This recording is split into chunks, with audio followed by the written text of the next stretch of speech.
Everyone. Morning. We are 1 minute early, so that we're starting on a Never good happens. note. But we welcome you all to our broadcast. Remember, as usual, when you join, please let us know that you're on, and we'll give you a shout out and say hi, ask you how the weather is in your neck of the woods. It's a little cloudy here in Helena. We've had some rain and some things like that this week, but nothing too major. It's definitely warm and feels like spring, and we were actually just talking the other day how we really are enjoying the smell of rain every once in a while. So hope you're getting the appropriate amount of moisture where you are too. We might have a few cameo noises from our assistant. We'll try to keep that contained a little bit. But I'll give you a little overview of kind of where we're at in the session, then turn it over to Chelsea to talk about some big things that are hanging out there. And I've got some follow-up for you on some tax issues that you might be interested in hearing. So we are in week 13. I can't remember what legislative day it is, 67? 66 or 67. So we're getting towards the end, no matter which way you're counting. Technically, the 90th day could be clear out at the end of April, but there has been talk for about a month now that they want to adjourn by Good Friday. And they want to do that to save days, so they have to come back. They don't have to use additional money to pay for their legislative days, and they save the taxpayers money that way. There was talk that if Congress repealed the Affordable Care Act, that they would need to address some state level things there. And that, of course, that vote was last week, and the House did not vote to repeal. So, there probably will be attempts again. I'm sure our legislature is being mindful of that as well. But also, it's always good to be prepared and save time if they do need to. Hey, Hi, Laura. Laura. It's rainy in Big Timber. That's good. That's good to know. Thanks for checking in. So back to where we're at in the session. One of the last transmittal deadlines for revenue and the other bills that cost money is actually today. So no new bills should be popping up, with the exception of maybe a study here or there after this week. Last week was really wild because a lot of new bills kind of popped up out of the blue. They got scheduled really quickly. We hadn't necessarily even known about them coming, so that kept us on our toes. Mm-hmm. And this week was a little different that way, but the pace is still pretty intense because the legislature is working really hard to get through all of their bills. They've been doing what's called additional boards. That's just what we call it when they have a list of bills that need to go through second and third reading. They usually just do one a day. That's when they all get together on the floor at 1 o'clock. Yesterday, the Senate went in at 1, and then again after committees finished up in the afternoon. Mm-hmm. So they were busy. The House has been doing that. I heard they finished up at 8 a couple nights ago. So a lot of work going on, and a lot of things that we're still working on. And I'm going to turn it over to Chelsea to talk to you about some timely things that are still hanging out there and that have some big effects on agriculture. Yes, so good morning, everybody. I see lots of people jumping on and joining us, so please give us a shout out. Let us know where you're watching from and chime in with your questions. So a couple updates for you right away this morning. Of course, I think I probably have given you this update every week since we started doing these, but the seed bill, Senate Bill 155. I talked about it last week because we had a really big win getting it across the House floor. With bipartisan support? Very strong bipartisan support on a 70-30 vote on that piece of legislation, which is what we like to see, and that's how we know we are making sound policy in the state of Montana. That's right. So, Senate Bill 155 is on its way to the governor's desk, and we still have a lot of work to do. We still have a lot of work to do to make sure that this becomes law. The governor will either sign the bill, or he can allow the bill to sit on his desk, so to speak, for up to 10 days. If it sits there without a veto for 10 days, it's also written into law. And we're hearing that the governor's office has concerns with this piece of legislation because they really don't see the necessity for it in Montana because it hasn't happened yet. Well, as you've heard us discuss all along in this process, we need to do this as a proactive measure, because once you have this happen in a state, as we've seen happen in Oregon, Hawaii, Colorado, Washington, California, once they have taken the initial steps to make this happen at the local government level, we are too late on the state level. And we probably should just let our assistant talk to you, because I think everybody would be more intrigued about hearing from him today than Nicole and I. Should we show him to you? We should show him. Now, he's not usually here when we're doing this. Yeah, but today, say hi. We had a special guest last week. Now we have another special guest. Oh, and since we've got the camera turned around, let's just show you that we are keeping true to our roots and doing a little farming here. This is my tomatoes being started, and as you can see, I'm not super successful, but there's a few starting to come up. So it's testament to how bad we want to get home. Yeah, that's right, and it's testament to how important this seed legislation is, because look at all these seeds we've started here. Yes. All right, back to business. We may be doing some baby hands-offs to get through this morning. We'll see. So, the seed bill. The governor doesn't see the necessity for it. But if this happens on a local level, we're already too late at the state level to make a difference for Montana's farmers and ranchers, which is why we need to have this in place as a proactive measure. And so, in fact, I actually do have the opportunity to go meet with the governor's office and some of his staff right after this video is over. Once we get off Facebook Live here, I'm going to be hoofing it up to the Capitol to go sit in the office and have an honest conversation with them about what this legislation means and how impactful it is to agriculture. So again, I'm going to reach out to all of you and say we absolutely need the governor's office to be hearing from people in agriculture.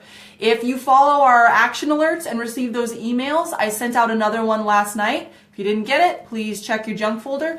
But please respond and send those responses into the governor's office. It would be fantastic to just flood his desk with support for this bill and show him how important this legislation is to the agriculture industry in Montana. Additionally, you have another option. You can also just call in and leave a message with an operator about the seed bill. So that phone number, if anybody wants to call the switchboard, is 444-4800. So 444-4800.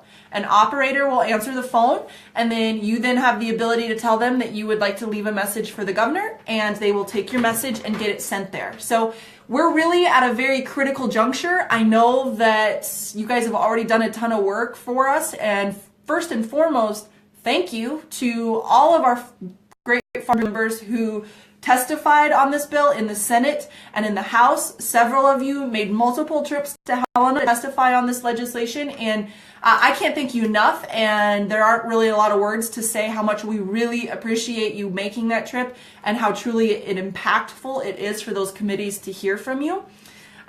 So thank you so much for those of you who have put calls in, who have already sent emails, who have sent letters to the editor, who have traveled to testify.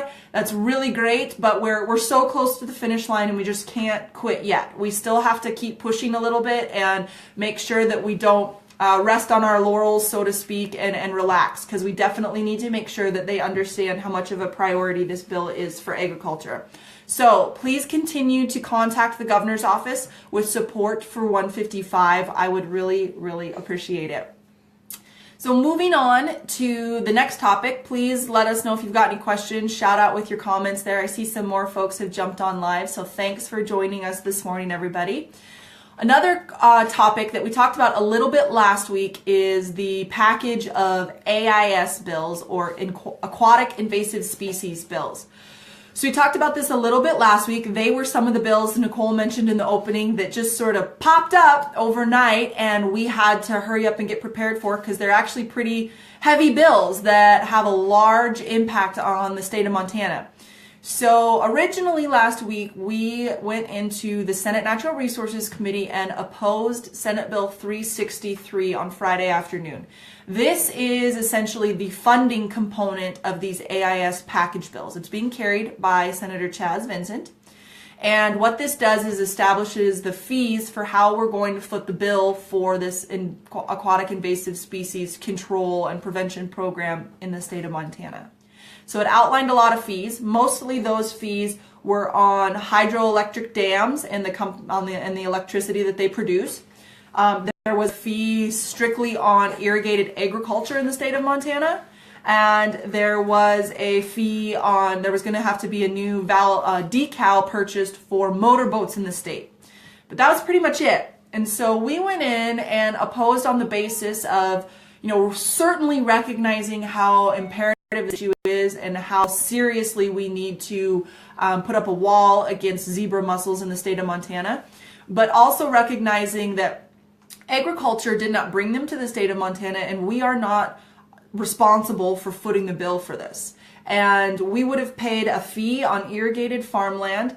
Additionally, we would have paid increased power costs based on the increase in charges to the hydroelectric companies who have those dams in the state of Montana.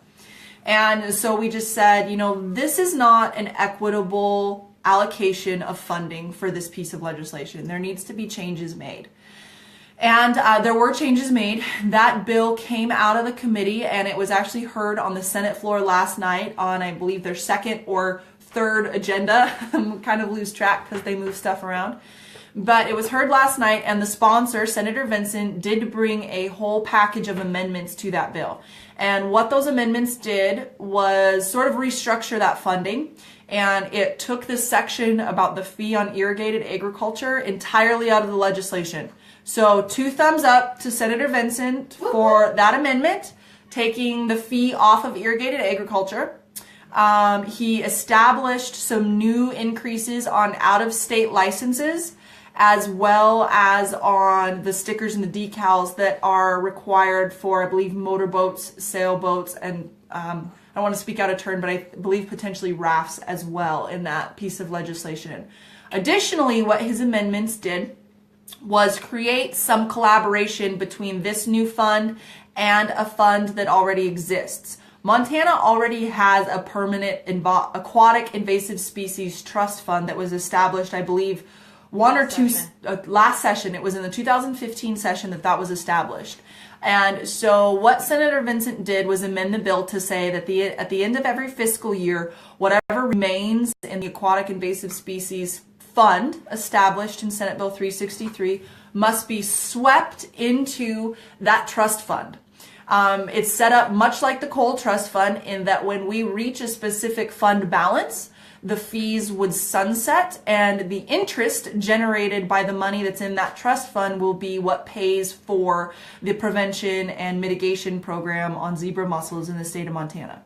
So we think that's 2 thumbs up. Again, we think that that's pretty responsible policy making to get us to that fund balance. It's not going to be easy because we need to reach a minimum fund balance of $100 million before those funds sunset. So this isn't going to be necessarily a real quick ordeal. It's going to take us some years to get there, but that's ultimately what we need to do. We need to be fiscally responsible and save our money so that we can continue to have this program in the future, because we know that this will be an issue for agriculture. So that's kind of the update on the funding bill right now. That bill still has to go to the House. Like I said, it passed the Senate, so it still has to be heard in a House committee and pass the House floor.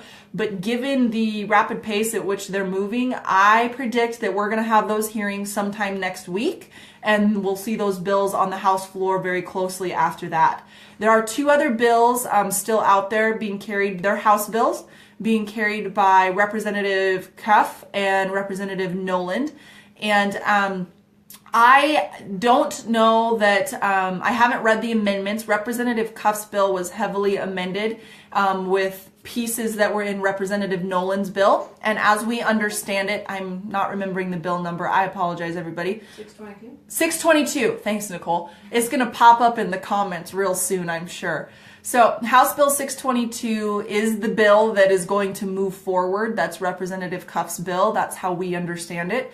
And so there's likely going to be parts from Representative Noland's bill that will be amended into House Bill 622 to kind of put the icing on the cake, so to speak, and finalize the aquatic invasive species package bills. So that is still in progress. That is still moving as well. Those are kind of the two big updates we have for you this week. If you're just joining us, thanks so much. We talked about the pace of the session so far and how we're definitely on the downhill slide at this point in time. And if you are just joining us, we talked about Senate Bill 155. So please make sure you get your calls into the governor's office asking for support of that piece of legislation and ask him to make it law in the state of Montana. That would be great. And just finished up a conversation about aquatic invasive species. So chime in with any comments you might have as we go. And I think I'll turn it back over to Nicole to visit a little bit about taxes with you guys. We've got to get the assistant situated and she'll be right over. Hello. He's usually with the sitter at this time, but couldn't go there today. So anyways, Chelsea's talking about how fast these things are moving, and that's because they really need to. The House Bill 2 is the budget bill, and that's a bill that contains a big amount of the funding for our state. The House takes it up first, they pass it, and then they send it on to the Senate. And when the Senate approves it, that means the legislature is very near its end, if not at the end. So the Senate, we have been told, is going to take that bill up on Monday, probably Monday and Tuesday.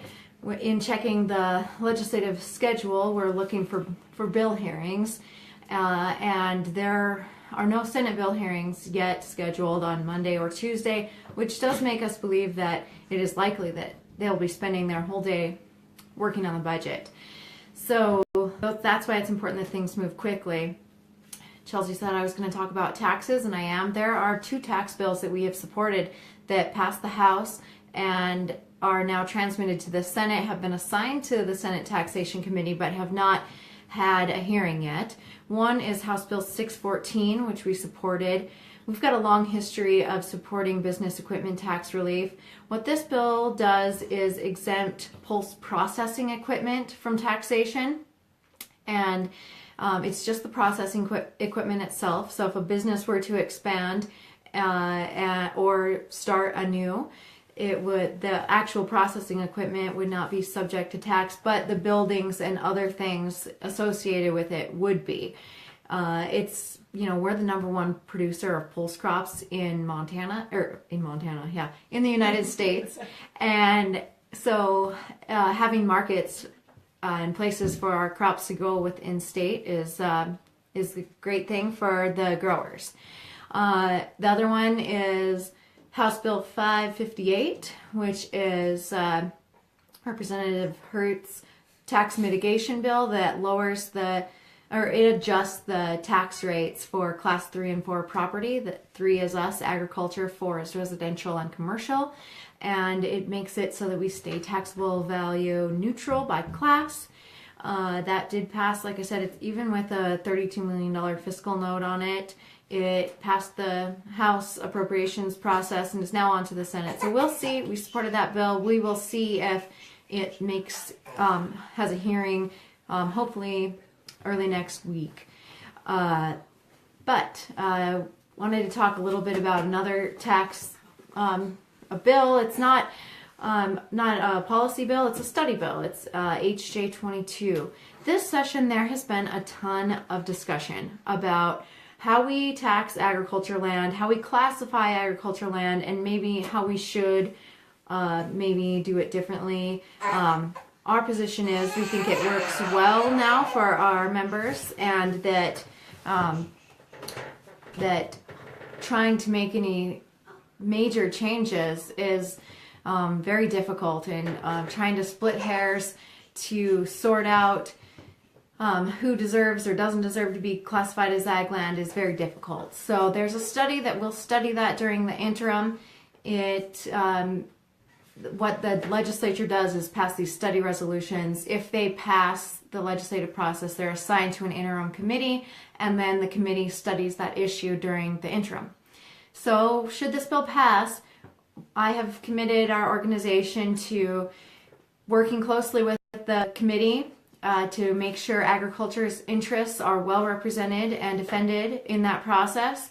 And so I would just ask you all to take a good look at the tax sections of our policy book, especially property tax, and make sure you everything is covered in there the way that you think it should be. If there needs to be updating, if there needs to be additions or deletions, please consider that this September at your annual meetings.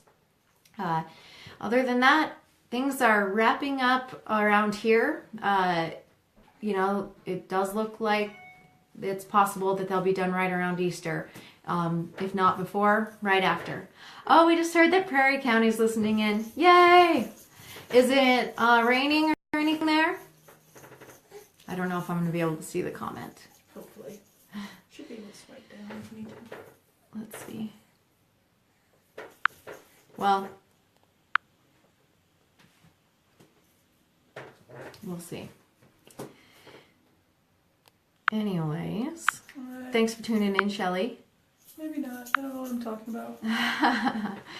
Well, we sure appreciate your attention and time today. It's been a busy session. Check your emails and see all the bills that we've been working on. There are a few. I mentioned the 2 tax bills. Chelsea mentioned the aquatic invasive species bills. There's one noxious weed control bill still hanging out there needing a hearing.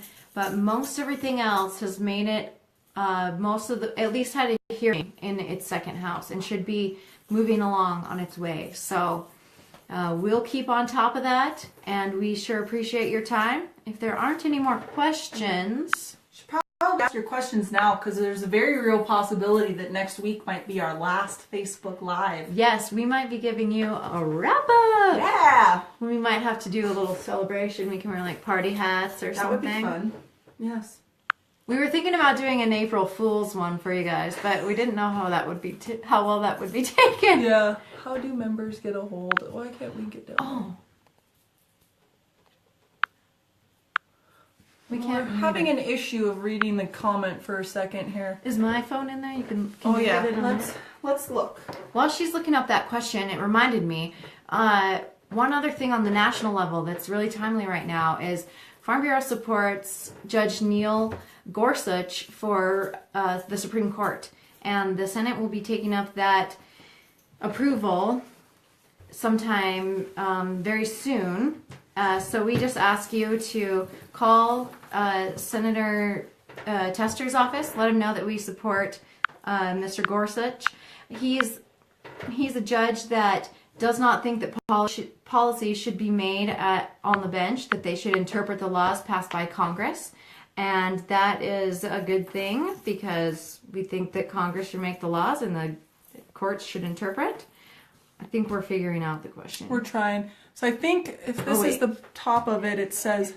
It says... Was the question how they figure out what the tax policies are that we currently have on the books? So I think we're watching ourselves live, so we can read the questions. Sorry. Oh, Prairie County says damp, but not currently raining. Oh my goodness. We're kind of rookies, if you can't tell. We're not professional Facebook livers. You think that we've only been doing this for like 3 months and we should be able to figure it out. I'm really not sure why we can't read the rest of the comments. So I don't know, maybe... There we go. Maybe.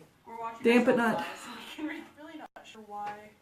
How do members get a hold of a policy book to check out the tax policies we currently have on the books? Okay. Good question. That is a good question.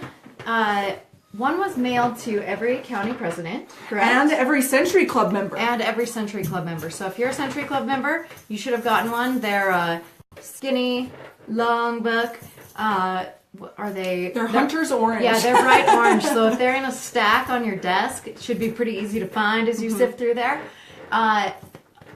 So if you want one in the future, make sure you upgrade to Century Club.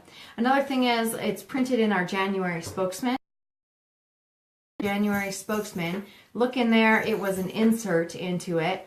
And also, if you're really curious, either get in touch with your county president or your Century Club member that you know, or let us know and we can get one in your hands as well. We have we order as much as our budget allows. Yeah, But, which was more this year because we Yes. sent them to Century Club members, which I think is a great use of resources to get them out to folks.